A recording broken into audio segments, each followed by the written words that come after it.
secrets travel, I'd start to believe if I were to bleed.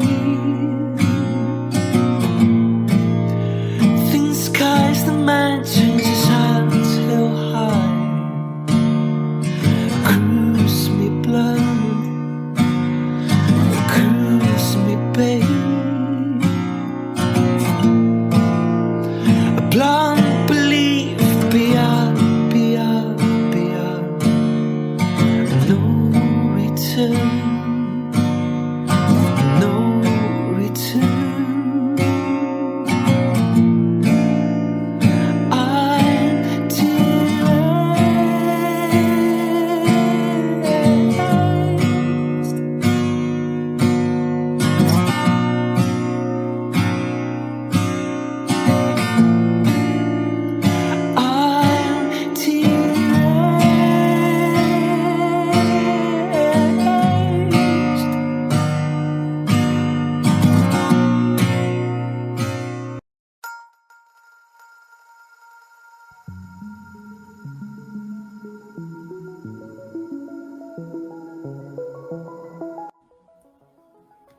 Hola, muy buenas noches, ¿cómo están? Pues un gusto saludarlos un lunes más aquí en su programa Asociación Libre. El día de hoy en esta charla estamos presentes Javier Rodríguez, los saludo con mucho gusto. Javier, ¿cómo estás? Hola Adán, muy buenas noches, tocayo, muchísimas gracias por estar aquí, pues buenas noches a todo mundo, ¿no? A ustedes y a quienes nos estén viendo en este momento. Así es, hasta donde podamos llegar aquí en esta transmisión en vivo que ya va haciéndose constante y pues como todo en vivo tiene ahí sus bemoles, ¿no? Y Javier Ramírez, Javier, buenas noches, ¿cómo estás? Hola, espero que se oiga. Hola Adán, hola tocayo, un saludo para ustedes, un saludo para el público. Un gusto estar con ustedes en vivo, como dice Adán. Pues nos gusta esa adrenalina del programa en vivo, con lo que implica, ¿no? Pero bueno, aquí estamos con mucho gusto. Sí, con muchísimo gusto. Y pues saludamos también a Alejandra Núñez, que no se encuentra con nosotros, y pues también le mandamos un fuerte abrazo. Y pues muy bien. El día de hoy, marzo 28, ya terminando el tercer mes de este 2022, traemos con ustedes una charla que va a moderar Javier Rodríguez. Esta charla, como ya habrán visto en nuestras redes de Facebook, la ha titulado Elemental, mi querido Freud. El título ya está algo prometedor para entretenernos, así que los invitamos a que estén con nosotros durante esta hora, o ahí después nos pasamos un poco más, para continuar con nuestras charlas de cada 15 días. Les recordamos que todos los comentarios que ustedes nos otorguen ahí por la caja de comentarios de Facebook, pues vamos a estar pendientes para resalida también a sus dudas. Y este tema tiene un pequeño argumento que, si ustedes me permiten, pues procedo a leerlo para darle pie a nuestra charla del día de hoy, el cual dice así: ¿son causales las semejanzas de método entre el trabajo de detective y el trabajo psicoanalítico? Existen tantos paralelismos que resulta difícil pensar que se trata de una simple coincidencia y, sin embargo, no tenemos elemento para afirmar que uno haya influido en el otro. En un pasaje muy conocido de su Psicopatología de la vida cotidiana, Freud describe el encuentro con un joven de formación académica que, coincidentemente, resultó ser un gran lector de la obra de Freud. En ese encuentro ocurre un afortunado desliz que Freud aprovecha para explicar uno de sus conceptos más populares, la noción de acto fallido y su justificación bajo la doctrina de la libido. No obstante, lo que nos interesa para la discusión del día de hoy no es eso, sino el modo de operación de Freud. llegará a una conclusión sorprendente para explicar el desliz del joven académico. Revisando este conocido pasaje, no es difícil encontrar ciertos paralelismos con el modo de operar de ciertos personajes de ficción del detective Sherlock Holmes.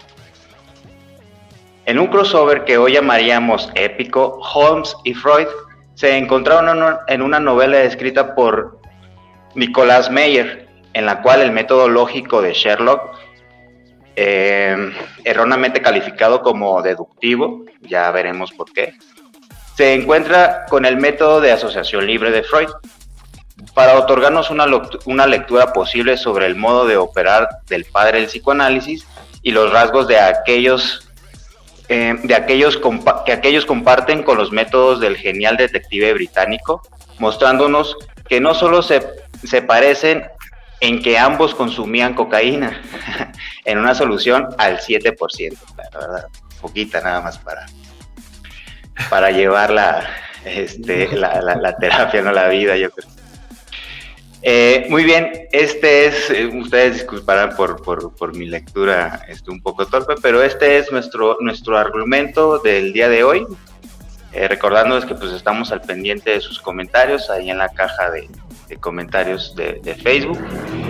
Y pues bien, Javier Ramírez, el mismo argumento, el mismo título nos va a llevar a conocer un poco sobre los planteamientos del método psicoanalítico, encontrar algunas diferencias en cuanto a otros métodos, pero también similitudes, que pues bueno, esto es lo que vamos a estar desarrollando. No sé con qué podamos iniciar, Javier. Bueno, muchas gracias, Adán, Tocayo. Bueno, creo que para empezar, creo que valdría la pena mencionar el por qué elegir, ¿no?, a Sherlock, y encontrar algunos paralelismos interesantes con el método de Sigmund Freud, ¿no?, la cuestión del psicoanálisis. Primero se podría decir, podríamos decirlo, una especie como de preferencia personal. Ustedes saben que yo tengo bastante preferencia por la literatura de detectives, ¿no?, las novelas de misterios y todo eso, por varias razones. La primera de ellas tiene que ver con el hecho de entender fenómenos que aparentemente son a veces de carácter paranormal o a veces de carácter extraordinario, cómo observando ciertos detalles podemos entender que se trata de cuestiones mucho más mundanas.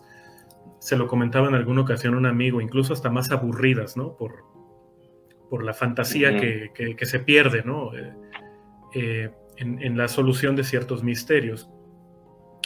Y la segunda, podríamos llamarle cierta pasión que he desarrollado yo por la cuestión de la metodología, en general, y concretamente como tratar de hablar un poquito de lo que implica las particularidades del método de la asociación libre desde el psicoanálisis, porque no es algo nuevo esto que yo estoy planteando, hay que decirlo. Hay una enorme cantidad de paralelismos entre los métodos que siguen los detectives en la ficción con los métodos que se siguen dentro del psicoanálisis. Y vale la pena mencionar esto porque el mismo Freud desarrolló una muy buena parte de sus escritos a partir de la ficción, a partir de la mitología, por ejemplo, analizando obras escritas y por supuesto muchas cosas. Bebió de muchas fuentes que no fueron necesariamente su trabajo analítico, ¿no? Incluso en alguna de sus obras, concretamente en la psicopatología de la vida cotidiana, el mismo Freud admite que él tiene como cierta renuencia a hablar de sus propias experiencias derivadas de su autoanálisis, más correctamente denominado el análisis de sí, ¿no?, que él hizo a través de su correspondencia, por razones que podríamos considerar en este momento quizás un poco hasta evidentes, pero también entendiendo que era necesario que que se desarrollaran, digamos, ciertos métodos a partir del trabajo directo con los pacientes, ¿no? Entonces, Freud utilizaba mucho la literatura, Freud utilizaba mucho el arte para explicar algunos de sus conceptos. Y concretamente en este caso, evidentemente no estoy diciendo que Freud se haya inspirado en Sherlock Holmes, ni viceversa, pero hay un punto de unión muy interesante entre ambos autores, que es una novela no canónica, o sea, no escrita por Arthur Conan Doyle, el creador del personaje de Sherlock, sino que es una novela escrita por Nicholas Meyer, un escritor y director de cine británico, que aprovecha una coyuntura dentro de la historia de Sherlock Holmes. Para quien no esté familiarizado con los relatos de las aventuras de Sherlock, bueno, a Sherlock lo asesina el profesor Moriarty, que ha pasado, digamos, a la historia como el archienemigo, ¿no?, de Sherlock Holmes. Pero ocurre algo muy curioso con el personaje del profesor Moriarty. Fue creado específicamente para matar a Sherlock Holmes. Es decir, Moriarty no aparece en ninguna novela ni en ningún cuento corto, sino en el último, un cuento que se llama El problema final, en el que Sherlock, cae asesinado a manos del profesor James Moriarty, ¿no? Resulta que aproximadamente 3 años después, Arthur Conan Doyle se ve obligado a revivir al personaje de Sherlock porque los lectores lo estaban exigiendo. Entonces terminó creando otra serie de relatos cortos después de la muerte entre comillas, de Holmes. Y justamente en ese periodo de 3 años, en el que no existe un relato oficial de Sherlock, es en donde se sitúa un ejercicio muy interesante de Nicholas Meyer acerca de qué pasó en ese momento, en esos 3 años en los que Sherlock Holmes supuestamente muere y después reaparece misteriosamente para continuar con sus aventuras, ¿no? ¿Qué ocurrió en ese periodo de 3 años? Bueno, es sabido dentro de la literatura de detectives que Sherlock Holmes era adicto a la cocaína. No se la echaban como se la echan ahora, ¿no?, en polvo, así esnifada, ¿no?, sino que era una solución inyectada y se diluía al 7%, una solución de 7% de cocaína en esa agua, ¿no?, que es específica para inyectarse droga, ¿no? Entonces, estás muy bien documentado, ¿eh? Me han platicado, no sé, no, bueno, pues lo leí, ¿no? No es por nada, pero bueno. Sí, así aparece.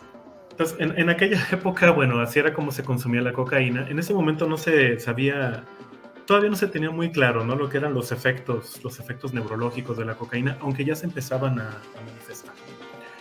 Bueno, Freud también consumía cocaína, también diluida al 7%, o más bien al revés, ¿no? Nicholas Meyer se inspiró en el consumo que el mismo Freud manifestaba para crear el problema de adicción en Sherlock Holmes. De ahí que el título de la novela de Nicholas Meyer sea La solución al 7%.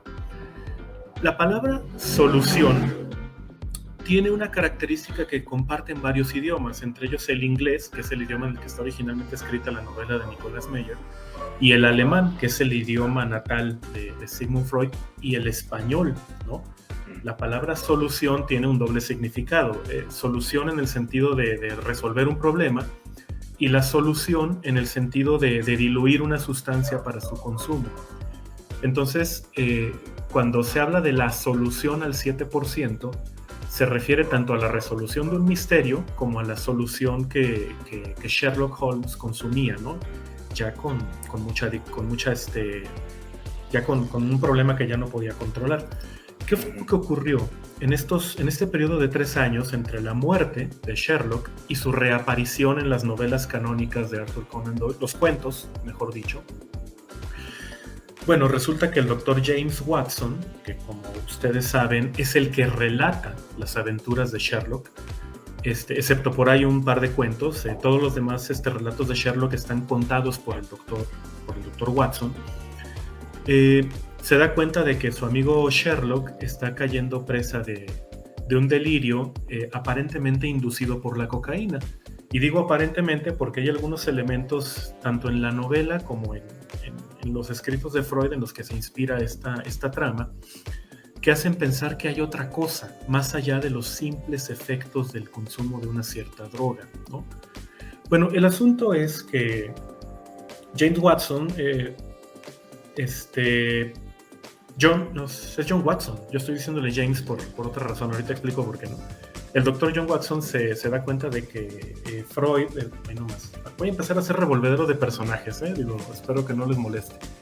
Se da cuenta de que Sherlock está empezando a tener un problema alucinatorio y delirante muy grave a partir del consumo de cocaína. Y entonces lo que hace el Dr. Watson es asesorarse con el hermano de Sherlock, Mycroft, que es un hermano que solo aparece, creo, en un par de cuentos de Sherlock, para crear un caso policíaco que le haga buscar la cura a su adicción. Y con ciertos engaños lo llevan a Viena, en donde se encontrará con el doctor Sigmund Freud, ¿no? La idea es que Freud lo ayude a aliviarse de su adicción al consumo de cocaína. El argumento de la novela es muy interesante porque la forma en como el Dr. Watson se da cuenta de que Sherlock está comenzando a tener un problema con la cocaína, o mejor dicho, un delirio, en la novela se atribuye al consumo de cocaína, es que en alguna ocasión, haciendo una especie ahí como de mezcla con el último cuento antes de la muerte de Sherlock, el del problema final, Sherlock Holmes llega al consultorio del Dr. Watson, que en ese momento ya se dedicaba a la medicina, muy exaltado, muy asustado, muy preocupado, diciéndole que sentía que su vida estaba en peligro, ¿no?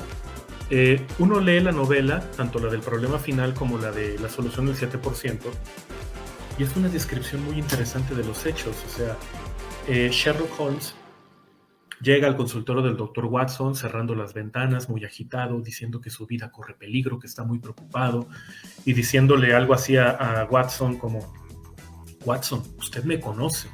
Usted sabe que yo no sería así a menos que mi vida realmente corriera peligro. Y entonces le comienza a plantear una situación. Le dice: ¿conoce usted al profesor Moriarty? Y le dice Watson: no, jamás lo había escuchado. Dice Sherlock: no me extraña. El tipo es un genio criminal y su genio consiste precisamente en que nadie sabe de él. Es decir, le plantea la idea de un hombre que controla el mundo criminal de Londres, pero nadie lo ha visto, nadie sabe quién es, y precisamente el enorme genio de Moriarty es que no existe, ¿sí? Y esta escena particular es la que utiliza Nicolas Meyer para desarrollar una historia muy interesante acerca de dónde surge el profesor Moriarty. Hago una pequeña pausa, ¿no? El genio lo menciona algo así como, ¿no? Como una especie de genio. Te estás como cortando en la transmisión, tocayo, digo. Ok. Está bien. Mejor leve. No, sí, sigo. Presenta. Sigo, adelante. ¿Sigo yo entonces? Sí. Ok. Bueno, lo presenta como una especie de genio criminal, ¿no? Pero además un genio criminal cuyo genio radica precisamente en no mostrarse, en que nadie lo conoce, nadie sabe quién es, nadie sabe cuáles son sus conexiones con el AMPA, y sin embargo él es el que domina todos los bajos mundos, todo el bajo mundo de Londres, ¿no? De aquella época. Watson evidentemente confiaba muchísimo en su amigo después de haber tenido una serie de aventuras que, bueno, fueron plasmadas en 4 novelas y como 60 y tantos relatos cortos. Y Watson, bueno, le cree, ¿no? Ingresa a esta trama de la cual Sherlock asume que su vida corre peligro.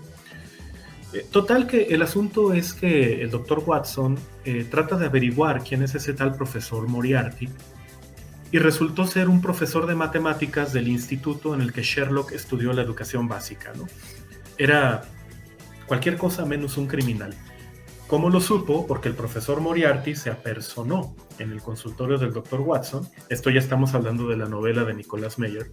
Se apersonó en el consultorio del Dr. Watson para decirle que por favor calmara a su amigo el drogadicto porque lo estaba acosando, ¿no? O sea, decía, es que el tipo me está vigilando, se para en la esquina de mi casa, se queda ahí parado. Cree que soy un delincuente, ¿no? Algo me está buscando, y resultó ser que el profesor Moriarty era un simple profesor de matemáticas de secundaria al que Sherlock le había atribuido una especie de genio bastante superior al del común de los mortales, con un trabajo muy particular. Decía que este profesor escribió un trabajo muy interesante sobre el teorema del binomio, una cuestión de la aritmética más temprana, ¿no? Estamos hablando de la Grecia clásica incluso.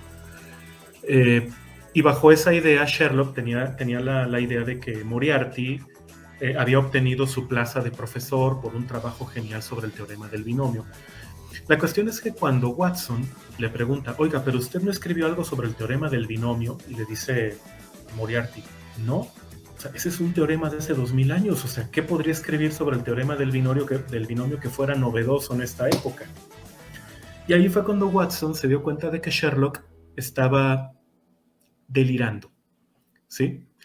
Esta es, digamos, como el punto de arranque, ¿no? Para la novela, lo cual a mí me lleva como a dar pretexto para tratar de entender qué es lo que está ocurriendo con Sherlock.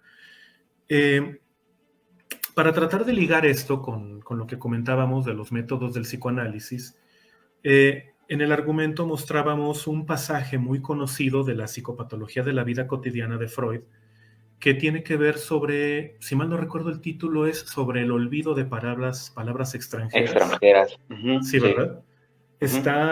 Creo que es el segundo capítulo de la psicopatología de la vida cotidiana, en donde, bueno, Freud comienza a trabajar sobre el mecanismo de la desmemoria.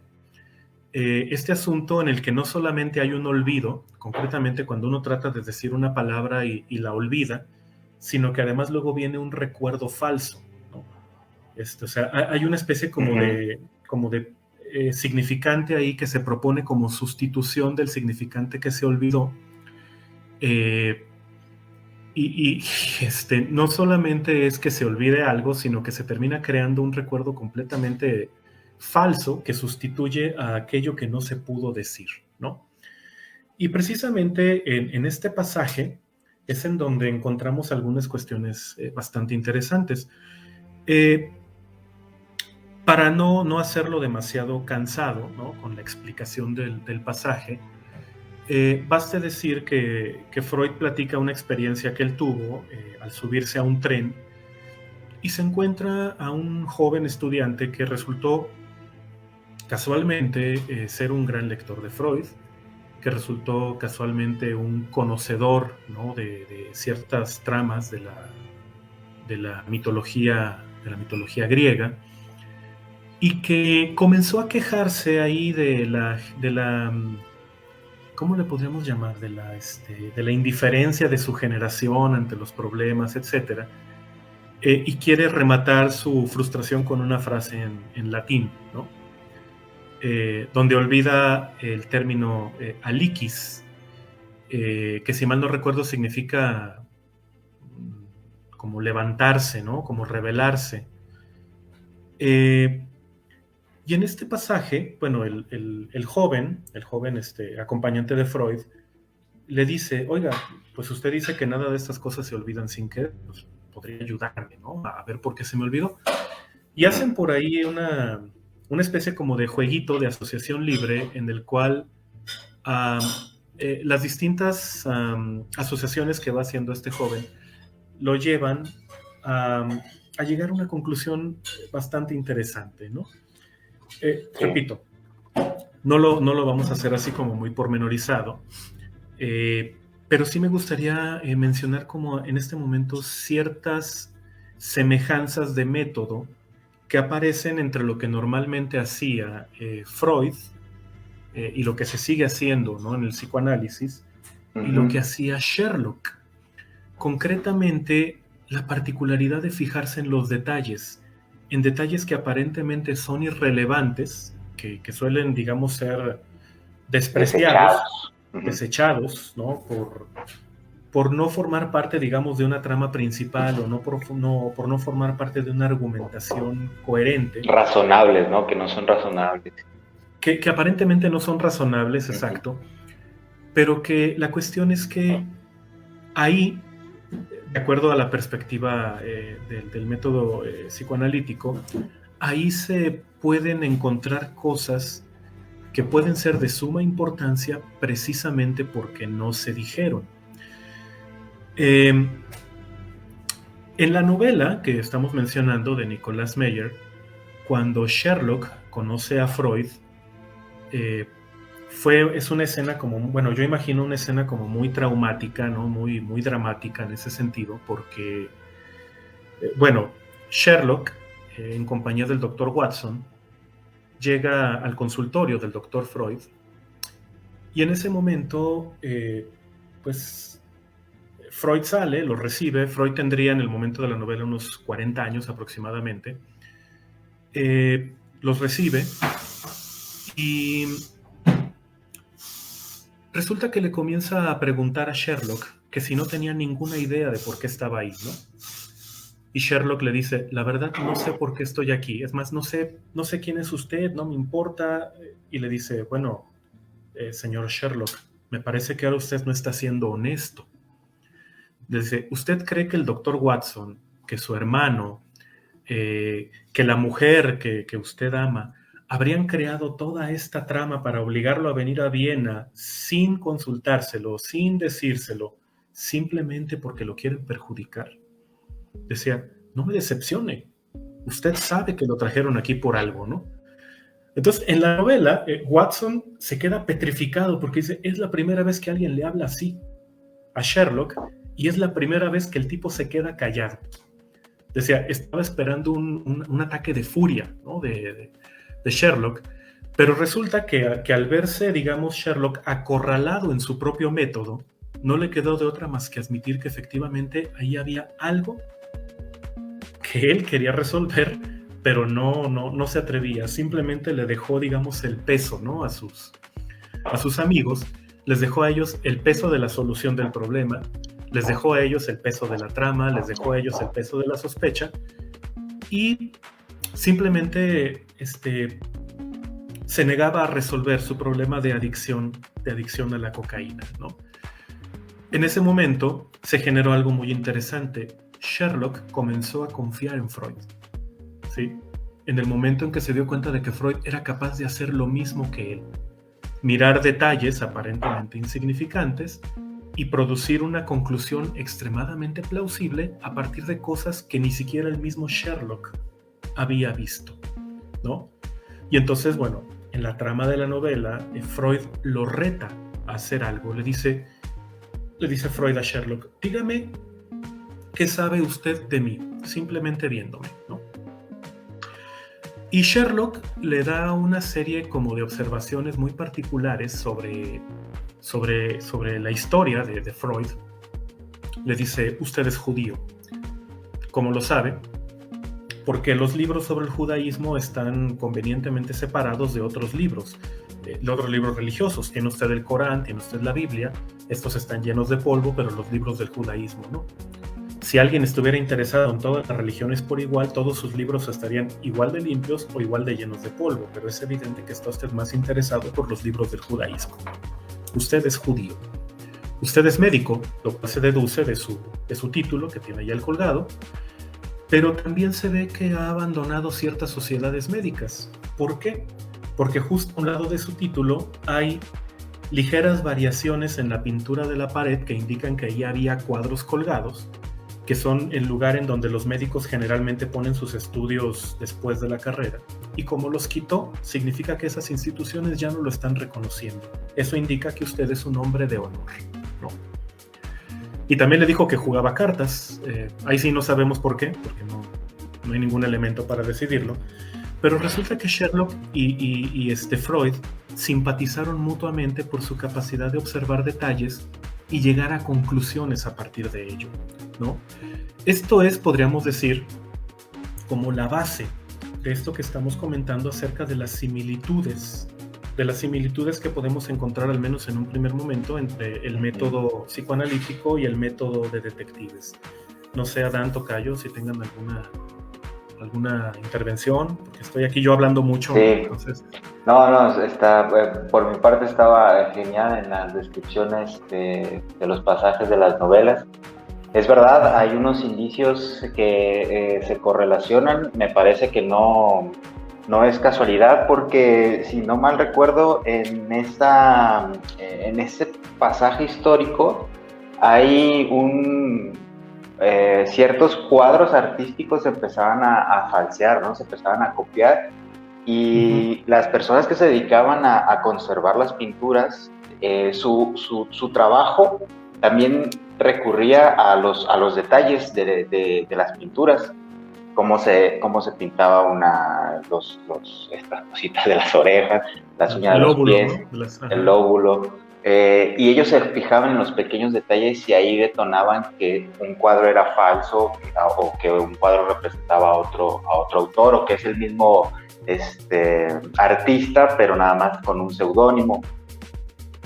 Entonces, en cuestiones metodológicas, es como revulsivo, porque también en ese entonces el método era completamente positivo, ¿no? Se creaba el método positivista de algo razonable, lógicas completas o universales, y estos tienden a ir pues a las simplificaciones, pero más singulares, pues, ¿no? O sea, como a los detalles propios, que no sé si eso se pueda, o no sé si al rato lo vas a desglosar.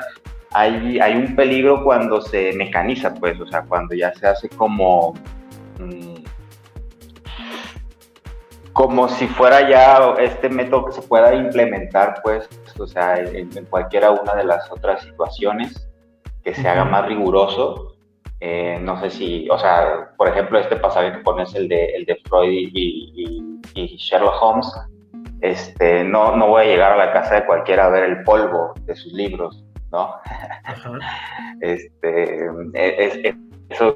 me parece que también hay como un riesgo. No sé si al rato lo vas a desglosar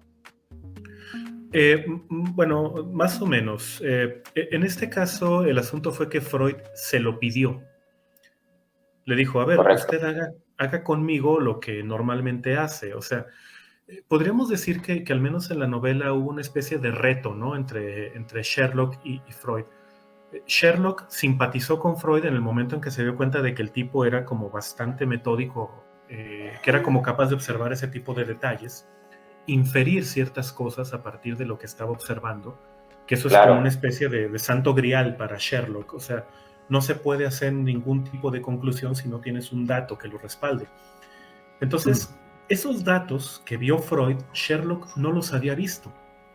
Por eso, digamos, a pesar de que Sherlock ya sospechaba que se lo estaban llevando ahí para hacerle algo que él no quería hacer, él no se resistió, o sea, siguió el misterio que le crearon hasta llegar al consultorio del Dr. Freud. Y ya estando ahí, Freud le dijo, bueno, entonces yo ya le demostré un poquito lo que puedo hacer, ahora usted muéstreme lo que está haciendo conmigo. Sobre ese riesgo que tú mencionas, Adán, de estar ahí como cazador de signos, ¿no? Que es algo que sí vamos a mencionar un poquito más adelante. Okay. Es importante mencionar que a partir de la existencia de una petición, de una demanda, es cuando la búsqueda de ese signo, la búsqueda de ese detalle, se vuelve legítimo, ¿sí? Precisamente tú mencionabas este asunto de los análisis de las pinturas, que está contenido en un texto de Carlo Ginzburg, ¿no?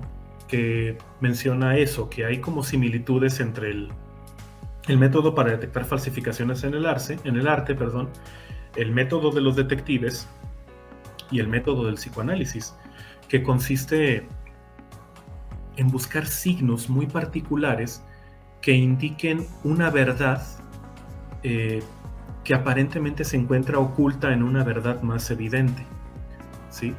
De hecho, un indicio, exactamente, ¿no?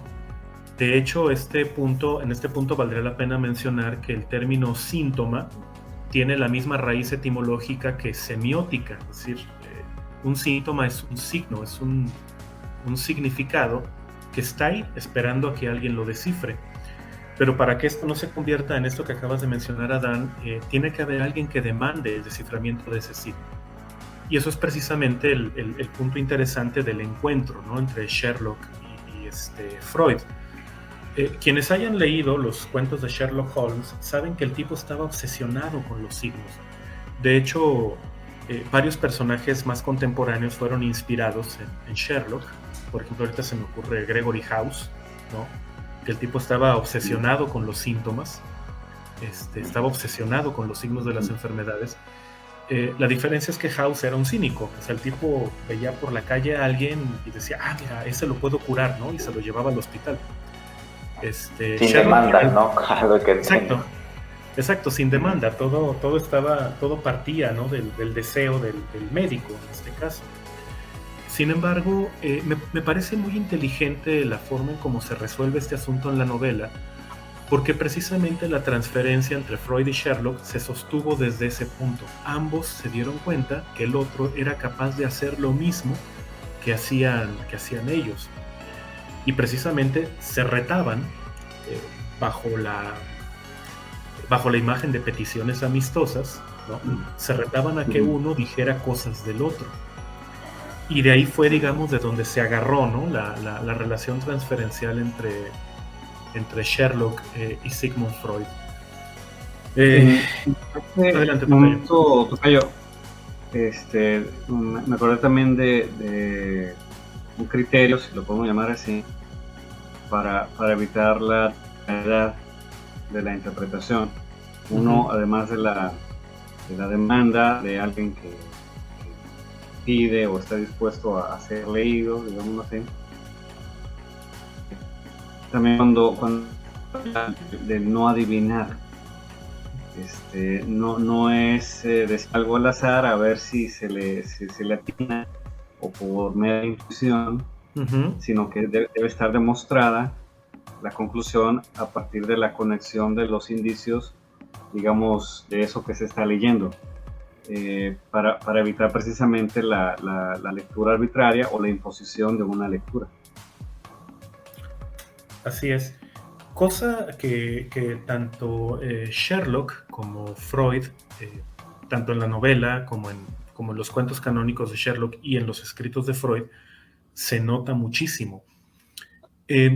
Antes de mencionar este pasaje del tren en donde este joven olvida una palabra, Freud hace un análisis de un olvido suyo, ¿no?, de este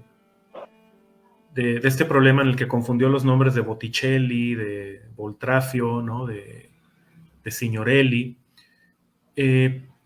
Freud ahí hace una serie de inferencias que, vistas de manera ingenua, parecen arbitrarias, pero en realidad lo que está haciendo es tomar los signos que están presentes en las palabras que él mismo utilizó. Cosa que también ocurrió con el chico del tren, ¿no?, sobre el olvido de la palabra aliquis. Es decir, eso que tú mencionas, Tocayo, acertadamente, de no se vale adivinar, implica necesariamente buscar signos en un lugar en donde efectivamente se presenten y no cometer el error delirante de comenzar a buscar signos en cualquier lugar donde crea uno que deben estar, ¿no? En este sentido, ¿dónde se buscan estos signos? Bueno, en las palabras, ¿no?, de quien habla. De la misma manera en que Sherlock buscaba signos en la escena del crimen, buscaba signos en los lugares que solían visitar los sospechosos, de la misma manera el psicoanálisis busca estos signos específicamente en un contexto muy particular, que es el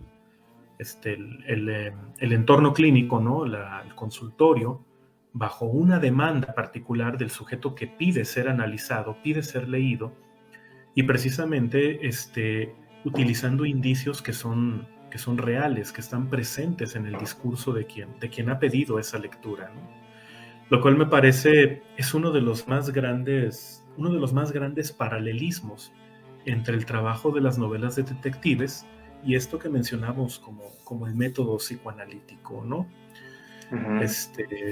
No sé. Yo agregaría ahí Ajá. en el, aparte de la petición, porque citando o recordando a la cita que haces del pasaje de psicopatología en la vida cotidiana, al académico Freud le dice, o sea, usted lo solicita, pero dígame lo que se le ocurra sin que interponga su Ujú. razón, ¿no? Aunque usted crea que no es algo lógico. Y después, el resultado es como una verdad que le costaba, no sé, asimilar, no sé cómo lo puedas digerir tú, Javier Rodríguez, Ajá. que el chavo dice, no, párale, no, ya, ya no me digas más, ya me voy, ¿no? Claro, lo que pasa es que en la elucubración, ahí en la elaboración de las relaciones de la palabra que olvidó, apareció por ahí una imagen de una mujer, ¿no? Que estaba en una situación que podía resultar bastante inoportuna, ¿no? Para ambos, y que implicaba la posibilidad de un embarazo no deseado, ¿no? Este, y cuando Freud le hace notar eso, el tipo le dice, oiga, ¿y usted cómo supo, no? Le dice, bueno, no fue difícil. Habló usted de santos, habló de lugares habló de santos en el calendario, habló de lugares donde había santos, habló concretamente del milagro de la sangre de San Genaro, ¿no? Este milagro en el que la sangre seca de San Genaro está en un par de ampollas de vidrio y al llegar cierta época del año la sangre se licúa, se vuelve líquida, y si la sangre no se licúa, se esperan grandes desgracias en el pueblo, etcétera, etcétera. Y al final le dice Freud, bueno, es que ha hecho usted una analogía perfecta entre lo que implica pues la menstruación, ¿no? La sangre, si no se licúa en determinados días, es antecedente de algunas desgracias que no son esperadas, etcétera, etcétera. Y justamente en ese momento el tipo le pregunta, oiga, ¿y no cree que esto pueda ser una simple casualidad? Y pues Freud lo que le comenta es, bueno, puede ser, ¿no? Pero la cuestión es que en los signos que usted me ha dado, eso es lo que se puede inferir.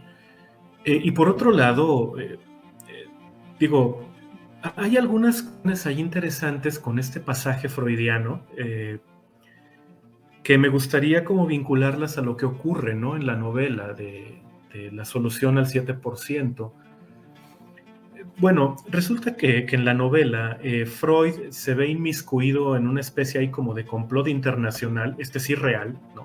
Que tenía que ver con el inicio de la Primera Guerra Mundial, en el que, bueno, las investigaciones de Johnny Watson, ya estando en consulta con Freud, bueno, descubren ahí una especie como de complot que llevaría a los países del eje a declarar la guerra, ¿no? A ciertos países, y en el que Freud, siendo de origen, bueno, viviendo en ese momento en Viena, en Austria, y siendo Sherlock Holmes inglés, iban a quedar en lados contrarios del conflicto, ¿no? En Inglaterra uno y el otro, bueno, del lado del Imperio Austrohúngaro. Y bueno, después de resolver ese conflicto que no resolvió la guerra, sino que solamente retrasó ciertos aspectos diplomáticos ahí, Freud le pide a Holmes que, como pago por sus servicios, porque bueno, para esto lo curó de la adicción a la cocaína, le pidió que se dejara hipnotizar una vez más, porque tenía curiosidad, simplemente quería saber qué ocurría, ¿no? Detrás de dónde salió el delirio del profesor Moriarty, ¿no? Esa era la curiosidad de Freud. Bueno, resulta que lo pone bajo hipnosis, ya Sherlock completamente dispuesto a hablar, ¿no? Con Freud, lo pone bajo hipnosis y en el trance hipnótico, Sherlock, enfrente del doctor Watson, porque Freud le pidió que se quedara a la sesión de hipnosis, Sherlock recuerda algo. Recuerda que su padre, el padre de Sherlock, asesinó a su madre por serle infiel. O sea, la mujer, la mamá de Sherlock fue infiel y el padre la asesinó, ¿no? Pero resulta que Sherlock no se había enterado. Quien le había dicho esa noticia fue el profesor Moriarty, en ese momento su profesor de matemáticas. De manera tal que, como modo de resistencia ante esta revelación, Sherlock terminó construyendo en la imagen del profesor Moriarty no solamente aquella persona que le dio la noticia más terrible de su vida, sino que lo convirtió en el enemigo que representaba dicha noticia. De la misma manera como en algunas situaciones se considera el mensajero el culpable del mensaje. Bueno, en la novela Sherlock termina creando todo un enemigo que controla el AMPA, que controla el crimen, en la figura de un simple profesor de matemáticas, cuyo único pecado, podríamos decirlo, fue haberle dado a Freud la noticia de que fue su padre quien asesinó a su mamá, ¿no? Resulta que Sherlock no recordaba este pasaje. Incluso cuando Freud despierta a Sherlock del trance hipnótico, le había dado la orden de no recordar nada, y Sherlock, evidentemente, de acuerdo a la narrativa de la novela, simplemente no recordaba nada, ¿no?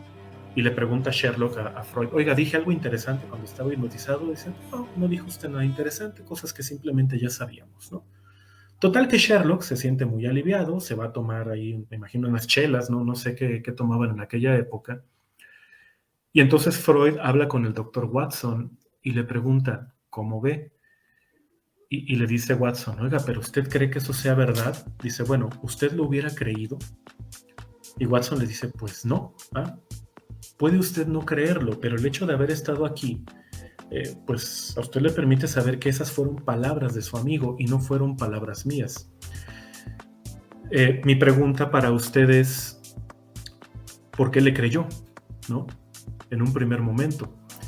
Es decir, el mismo Watson se dio cuenta de que durante un cierto tiempo estuvo atrapado en los mismos delirios de Sherlock Holmes, y fue Freud el que desenredó ese pequeño nudo, ¿no?, que estaba ahí atorado y que explicaba muchas cosas. Explicaba, por ejemplo, de acuerdo a la perspectiva de Freud, explicaba la afición de Sherlock por los asesinatos, por los crímenes, explicaba, por ejemplo, su indiferencia hacia las mujeres,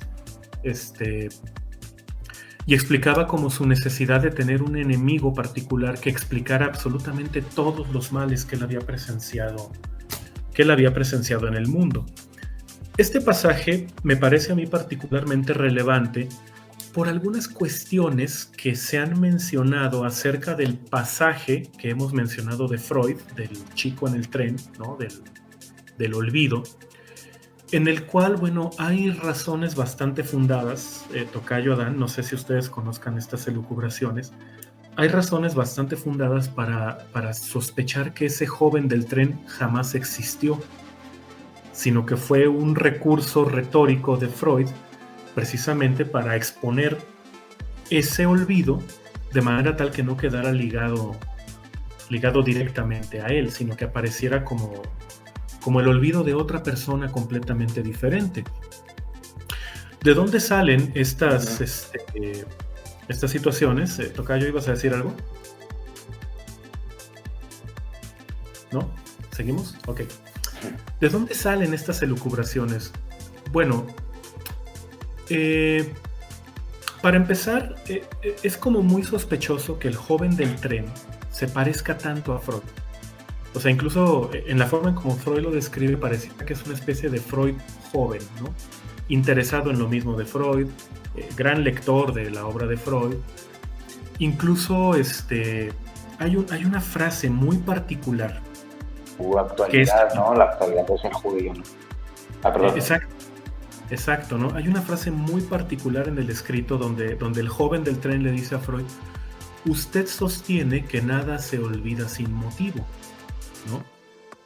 Esa frase estaba contenida en un escrito muy anterior de Freud, lo cual haría hasta cierto punto improbable que este joven lo haya leído, lo cual nos daría a entender que este chico leyó La psicopatología de la vida cotidiana antes de que Freud la publicara, ¿no? Esta preocupación sobre una mujer que queda embarazada y todo eso, algunos autores, ahorita no se me fue el nombre, estaba tratando de recordarlo mientras lo hablaba, pero bueno, se me fue el nombre. ven algunos paralelismos interesantes con la relación ahí medio sospechosa que tuvo Freud con Mina Bernays, ¿no? Su cuñada, donde aparentemente sí hubo algún momento en el que Mina Bernays estuvo con esa preocupación de haber quedado embarazada de Freud, ¿no? Entonces, este pequeño relato del tren pareciera ser, hay como ciertos motivos que nos permiten sospechar que pudiera ser verdad, que no se trata de un joven que haya existido, sino que Freud lo desarrolló, a este joven lo creó, para poder explicar algo que le ocurrió a él. Uno de los indicios más interesantes es que no sabemos quién fue ese joven. O sea, Freud no dice el tren que tomó, dice a dónde fue. Y si lo pensamos un poco, es una casualidad bastante interesante que en un viaje en tren te encuentres en un asiento a una persona que conoce tan bien todo lo que tú has hecho, ¿no? Este paralelismo particular se encuentra también en los escritos de Sherlock, en el cual, como les decía al principio, quien escribe o describe, desde la pluma de Arthur Conan Doyle, quien escribe las aventuras de Sherlock es John Watson, ¿sí? Uh-huh. Y John Watson, al final de la novela esta de La solución al 7%, parece hacer ahí una especie como de insinuación de que mucho de lo que ha escrito de Sherlock Holmes tiene más que ver en la forma en cómo él percibía a su compañero que propiamente lo que su compañero había dicho, porque él mencionaba, bueno, Sherlock resolvía los casos, pero su modo de proceder era tan extraño, era tan inteligible, buscaba en detalles tan absurdos, que a partir de este episodio de la cocaína, John Watson estaba en la duda de si realmente descubrieron un misterio o si simplemente, siguiendo los delirios de Sherlock a partir de su consumo de cocaína, llegaban simplemente a conclusiones afortunadas. Es decir, el mismo Watson se cuestiona si él mismo no fue parte de los mismos delirios, ¿no? de Sherlock Holmes. O sea, ¿qué tantas sus aventuras realmente fueron lo que él me hizo creer? Porque decía, yo lo acompañaba y veíamos los signos. Mire, esta brizna de hierba aquí doblada nos va a llevar a tal lugar, ¿no? Y decía, y para mí ese método era tan ininteligible, era tan absurdo, tan extraño, pero sus resultados siempre eran tan sorprendentemente eficaces, que ahora realmente no sé si estábamos resolviendo crímenes siguiendo el método de Sherlock, o Sherlock se creaba un método que por casualidad nos llevaba a la resolución de los crímenes, ¿no? O sea, en la novela se juega con esa posibilidad. No sé, Tocayo, Adán, los veo con una cara ahí como de... No, pues de revelación, ¿no? Pero a tu pregunta de ¿por qué le creyó? Yo, bueno, no sé, pero ¿por qué no creerle, no? También sería la otra, porque hay un juego interesante. Yo creo que esto sí, antes de iniciar el programa tú dices que había que hacer a lo mejor otra continuación. Yo te invito a que hagas una cosa ahí con el mito, porque como que la escena mitológica, que también a Freud le gustaba mucho, que no es una cosa que sea verídica o que haya sucedido, que es realidad, pero sí da cosas a entender, explica, ¿no? Conjetura algunas cosas, pero pues es mi cara de impacto. Tocayo, no sé qué opinas. Fíjate que esa consecuencia que sacas no lo había considerado, pero siguiendo la regla que decíamos al inicio, de que no sea una adivinación, sino que la lectura se basa en los signos de eso que se lee, me parece que es bastante en estos términos plausible, ¿no? Porque desemboca en esta condición del saber de una locura. El problema de la lectura y de la interpretación de los signos es que es muy difícil, como lo planteaba Adán, ubicar cuál es el límite de la interpretación. ¿no? Entonces fácilmente te puedes ir de filo y puedes mantener la conexión de signos.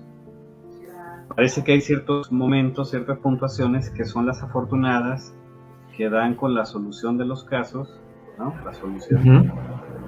Pero se nota que en la historia el mismo Sherlock Holmes está tomado por esa condición de leer todo, o sea, está loco, está loco. Y esta consecuencia de que el mismo Watson participara de esa locura, no demerita que de todas maneras pudieran leer los casos y solucionarlos, pero a costa de que Holmes estuviera o se volviera loco. Creo que esa consecuencia de la novela me parece, valga la redundancia, realmente consecuente, ¿no? con esta Exacto, y de ahí viene el guiño, ese guiño al sueño de la inyección de Irma, ¿no? En este escrito en el que Freud describe un sueño que él tiene, donde habla de esta relación, ¿no? Entre las distintas acepciones del término solución. O sea, la novela se llama La solución al 7%. O sea, al final de cuentas, los casos se resolvieron porque se solucionaron, o su resolución vino de la solución, ¿no? que se inyectaba Sherlock, y que el pobre Watson terminó ahí diluido también en eso, ¿no? Sí. O sea, es interesante porque es como el guiño, ¿no? Que está ahí. Sí, el guiño me parece interesante porque justo lo que aparece en el guiño de la edición de Irma, digamos, la epifanía que te da fundamento al método analítico, es precisamente este principio que coincide con el método de Sherlock Holmes, que es el de la lectura de los signos, con la famosa fórmula de la trimetilamina, ¿no? Que se trata, para interpretar el sueño, se trataría de leer los signos. Obviamente hay convergencia, así como también hay diferencia, ¿no? Como también lo apuntaba Adán, me parece.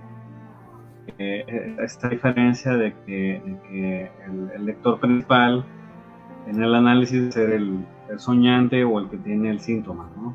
No será una lectura exterior, sino que, como en este pasaje que comentas del final de la novela, con esta discusión con Watson, ese es el soñante, el que debe estar, o el que tiene el síntoma, advertido y siendo partícipe de la lectura, ¿no? Él mismo es de la lectura de esos signos y no lo deja a una lectura exterior.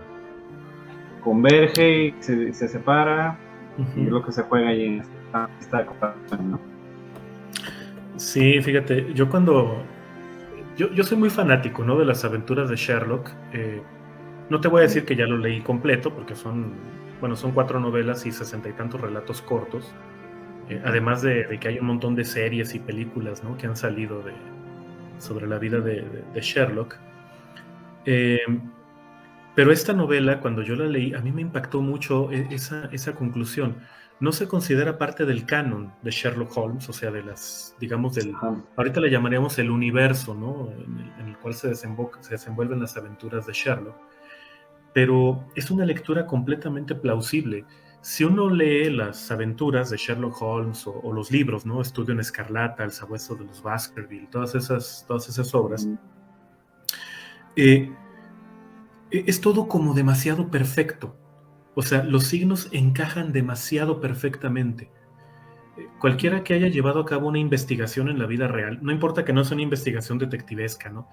Sabe que por muy plausibles y muy bien hechas que sean tus hipótesis, al final terminas corrigiéndolo todo, ¿no? Y en las novelas de Sherlock, todos los detalles encajan tan perfectamente que resulta realmente sorprendente pensar que tan delirante. Exacto, que son otra cosa, ¿no? Es fácil pensar en otra cosa. Y si pensamos un poquito los análisis que hizo Freud sobre el mecanismo de la desmemoria, también todos encajan perfecto. No estoy diciendo que Freud los haya delirado, pero definitivamente fue algo que pulió antes de publicarlo. de manera tal que pareciera como algo muy lógico, muy perfecto y que encajaba muy bien todo eso, ¿no? Creo que cualquiera que se haya dedicado a hacer investigación de cualquier tipo o incluso trabajar en análisis, ya sea en el diván o como paciente, pues sabe que los signos no surgen de esa manera tan ordenada. A veces surgen de maneras caóticas, de maneras muy, muy extrañas. Y al final, digo, una expresión bastante común de los pacientes que salen de terapia dicen, oye, es que me está explotando la cabeza, ¿no? O sea, no pensé que esto fuera tan así, tan extraño. Y efectivamente, cuando nosotros vemos esto, pues damos cuenta de que hay algo ahí que va más allá de la lectura de los signos, ¿no? Muy bien. Un detalle, por último, no sé si hay tiempo, Adán. Un detalle nada más para empezado. Además de la novela, esta novela fue para el cine. Sí. Y hay una diferencia pues ya dijimos ahorita, pues lo spoileamos, ¿no? Una diferencia porque en la película, en el recuerdo que aparece bajo la hipnosis de Freud hacia Sherlock Holmes, en el recuerdo el doctor Moriarty es amante de la... Ajá. No solo fue quien le dijo tal o cual, sino que él es el amante, y es ahí donde aparece el justo del padre cuando asesina a la madre y Moriarty se va, y es acción por la justicia, ¿no? Donde va a empezar apelando a la freudiana inicial del trauma, ¿no? Y la reacción. Si tú encuentras el origen, el síntoma, aparecerá la reacción, ese malestar, ¿no? Bueno, a comparar y a contrastar, ¿no? Así es. Yo no he visto la película, ¿eh? O sea, yo me enteré de la existencia de la película después de que leí la... ¿Es la que se llama El Caso Final o cuál es? El Caso Final, sí. El caso final, sí, así le pusieron. El 76. Ajá. Y el guionista es Meyer, es el mismo autor del libro, sí. Es el mismo, sí. Entonces ya tenemos ahí una recomendación cinematográfica pendiente ya, ¿no? Entonces. Aparte de los relatos. Pues ya es la hora de la transmisión. No sé si, pues creo que es momento de llegar a algunas pequeñas conclusiones. Invitando, Javier, yo estoy de insinuante ahí con que nos presentes una continuación a esto, digo, ya, como tú gustes, ¿verdad? Pero si nos puedes regalar alguna conclusión a las personas que nos han estado siguiendo durante todo este rato. Bueno, como conclusión es que no hay conclusión. O sea, es algo ahí que queda pendiente, ¿no? Elemental. No. No hay conclusión. Comentaba al principio que normalmente no me gusta presentar temas que sean así de elaborados, así de complejos, pero creo que sí vale la pena pensar en una segunda parte, ya hablando específicamente del método analítico, ¿no? De la lectura de signos. A lo mejor ya desde otras perspectivas, ¿no? Más allá de Freud. Pero sí como dar cuenta de que el método de la asociación libre, por derecho propio, tiene identidad diferenciada de otros métodos en investigación. Por mucho que ciertos métodos cualitativos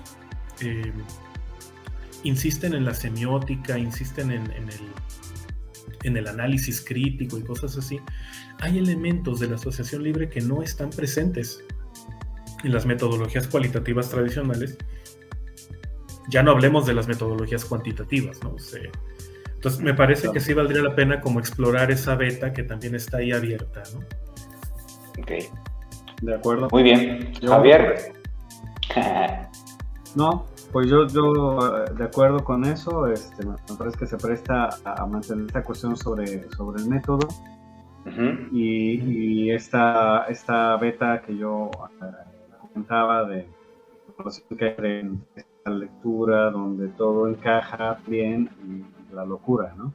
Así es. Sí.